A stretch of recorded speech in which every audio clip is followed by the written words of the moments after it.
Hi friends, మేము మామిడికాయ తొక్కు పెడుతున్నాము. 20 కాయలు తెచ్చాము, కొట్టించాము, సాఫ్ చేసినామంతా కడుక్కొని.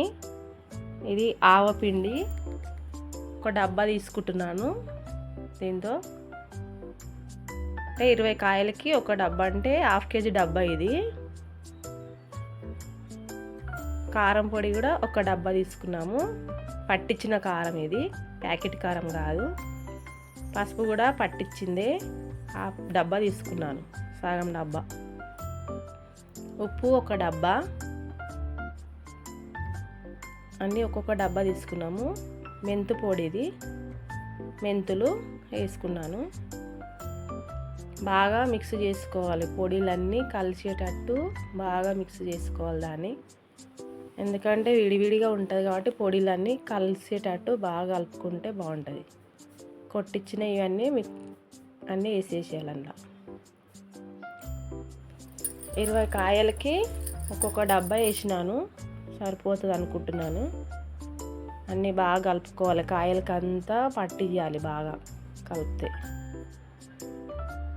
నూనె వేడి చేసినాం, జీలకర్ర, ఆవాలు, పల్లీలు వేసి అల్లం పేస్ట్ వేసి వేడి చేసిన చల్లగా చేసుకోవాలి. అది చల్లగా చేసుకొని అందులో వేయాలి. మెంతులు అన్నీ కలిసేటట్టు వేసినాం కదా, అందులో వేసుకొని కలుపుకోవాలి. ఈ పొడిలు, మామిడికాయ పచ్చ, ఇవన్నీ కలపాలి బాగా. నూనె అంతా దానికి పట్టుకోవాలి.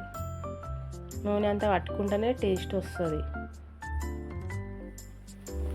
మేమైతే తెలంగాణలో ఇట్లనే పెట్టుకుంటాము మామిడికాయ పచ్చడి. మీ సైడ్ ఎట్లా పెడతారో కామెంట్లో చెయ్యండి. నేనైతే ప్రతిసారి ఇట్లనే పెడతాను. మా వాళ్ళు కూడా, చుట్టాలు కూడా ఇట్లనే పెడతారు. ఇది సంవత్సరం దాకా నిలువ ఉంటుంది కాబట్టి మంచిగా శుభ్రంగా ఉండి చేయాలన్నట్టు. మీరు కూడా ఇట్లా చేస్తారో ఏందో మా కామెంట్లో పెట్టండి. నేను స్పూన్తో బాగా కలిపాను, ఎందుకంటే అది కారం కదా, చెయ్యి మంట వస్తుందని స్పూన్తో కలిపాను.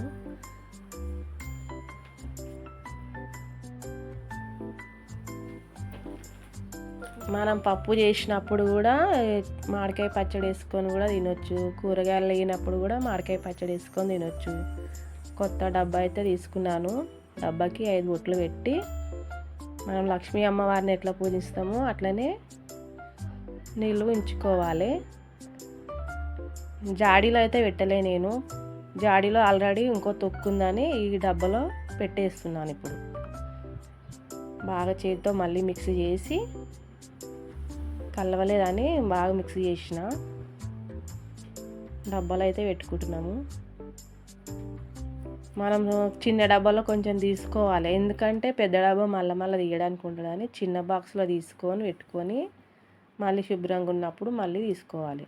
నేనైతే అమ్మవారికి మొక్కుకొని వేస్తున్నాను, మంచిగా ఉండాలి సంవత్సరం దాకా అని డబ్బాలో. మళ్ళీ 3 రోజులు అయినాక మళ్ళీ కలుపుకోవాలి. దాన్ని కలిపి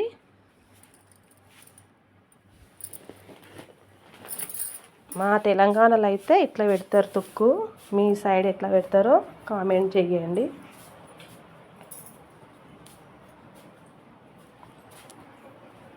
చూడండి ఫ్రెండ్స్, మామిడికాయ పచ్చడి ఇట్లా చేసినాను. లాస్ట్లో గిన్నెలో వేడివేడి అన్నం వేసి కలుపుకొని తింటే చాలా బాగుంటుంది. మేము అదే చేస్తున్నాను, నేను మా పిల్లలు తిందామని కొంచెం వేసి వేడివేడి అన్నం వేసి కలుపుకొని తింటున్నాము.